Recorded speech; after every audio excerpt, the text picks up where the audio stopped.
Super Bowl chop. With the 96th pick in the 2020 NFL Draft, the Kansas City Chiefs select Lucas Niang, tackle, TCU. I think if this draft goes another hour and a half, Raj is going to be in his pajamas at this point. But we have an offensive tackle, Lewis, going off the board. Lucas Niang, what do we think? Champs, come on, you're Super Bowl champs. That guy looks familiar. With the 63rd pick in the 2020 NFL Draft, the Kansas City Chiefs select Willie Gay, linebacker, Mississippi State. Here we go, Chiefs. All right, so it is a linebacker, Willie Gay, but has some off-field issues. He was suspended 8 games by the NCAA for academic violations. 9 other Mississippi State players were also suspended, part of that. And then he injured Mississippi State quarterback Garrett Schrader in practice in a fight before the Music City Bowl. That, according to multiple media reports. So there are some things that come along with a player like Willie Gay here. But Mel Kiper, just as what he can be on the field, if all of that is not a problem, what are the Chiefs getting? Tell you what, you got a kid who started 6 of 31 career games. Say, why a second-round pick? It's because of physical and athletic talent. 6'1" and change, 240-plus pounds. He can run to the football. He had some games that really got your attention. Go back to 2018, 6 starts, 48 tackles, had 5 sacks and 2 interceptions. This past year, obviously very limited in terms of production, but he's the kind of guy with his speed to the football, DJ, and the kind of talent. If he can stay focused on the job at hand, maximize all that talent, Kansas City gets a first-round caliber athlete without the production pushing him into round 2, DJ. And Mel, I talked to 7 or 8 teams about Willie Gay and said, is he on your board or is he off your board? Every single team said he's absolutely on our board. We've done our homework. We've met with the kid. The academic issues, they got the right answers there. He owned up to his mistakes there. I was told the incident with the teammate was a little bit overblown. I got good background reports when I talked to the folks at Mississippi State. So I think teams were comfortable with him. And when you look at him on the field, the speed, you notice it in a hurry, Trey. Well, DJ, he helped himself at the Combine. At 6'1", 243, he ran the 40 in 4.46. That was second only to Isaiah Simmons. And if Simmons is the only guy to beat you, it's pretty good. Meanwhile, that's a Moses. Yeah, I can see running back being a position that they're taking a look at. And I mean, I know there's some quality running backs there that they will like. I think they need to have more speed and even more playmaking ability at the linebacker level. Maybe even a corner could sneak up here. Look, they really are in a luxury situation where Brett Veach and Andy Reid can really sit there and go, hey, look, we can just take whoever we want here. Who really is the guy who's sticking out for us? That doesn't necessarily have to play right now, but we can develop. And I think there's a lot of guys who fit the bill here. And I wouldn't be surprised if this is a position like linebacker or corner, which is something I know they would like to continue to build depth at. All right, so we'll see what happens. And again, this is the final pick of the first round, and we are waiting to see what Andy Reid and Brett Veach are going to come up with. But again, we've seen some of the safeties out there, and we knew that they're looking at potentially trying to get the back end of that defense shored up.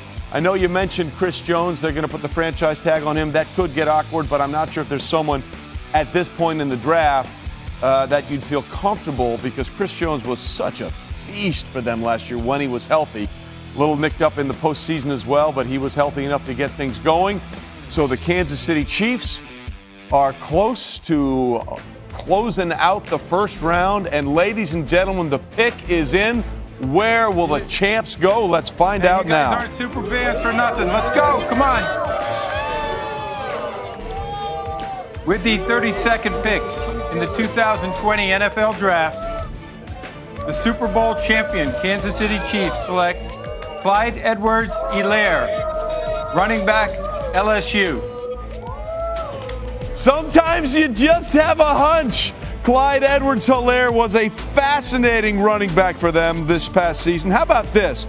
Despite only 14 grabs his first 2 years for the Tigers, he had a school record 55 catches for 453 yards.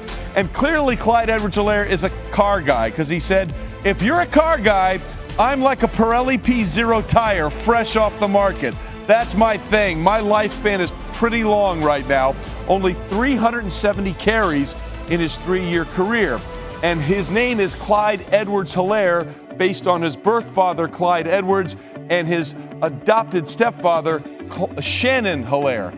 Clyde Edwards is his biological father, but in 2000 he was arrested and sentenced to 30 years in prison when Clyde was 11 months old. Clyde's mother met Shannon Helaire and eventually became a stepfather to Clyde, and he kept both of their names to honor both of them for what they've meant. Boog, we talked about it. What a fit for the offense Andy Reid and company like to run. Well, it's definitely a scheme fit. You think about Clyde Edwards-Helaire last year in the LSU offense. It's going to be a very similar offense with Patrick Mahomes. He can cut inside and outside as far as hiding behind those big offensive linemen. He's only 5'8", but if you look at his change of direction, the ability to get in and out of his cuts, and then the area where I think he's going to be big and pay huge dividends for the Kansas City Chiefs, catching the football out of the backfield, tough runner, but he's a three-down player, and this is what you have to have in today's NFL. Not just a runner inside or outside, but you better have somebody that can catch the football. Now, he needs to work on his pass protection, which I'm sure Andy Reid and Brett Veach knows, but they got a really, really good football player in Clyde Edwards-Helaire. Lewis? Yeah, Coach Reid has always had multi-dimensional running backs on his roster. He's always been someone who's been able to find guys who can run between the tackles, outside the tackle box, and really they can feature him in the screen game. I think Clyde Edwards-Helaire, when you combine him with Damian Williams, you have a heck of a 1-2 punch, DJ, that's going to make them even more lethal on offense. No doubt, Lewis. And to me, when I watched him, I compared him to Priest Holmes. I haven't seen so much of him in the AFC when I was scouting. And how about that? Chiefs fans, they know what they're getting with what they had with Priest Holmes. I think this is another version of what Priest was able to do on those Chiefs teams. He is going to be a high-volume pass catcher in this offense, Trey.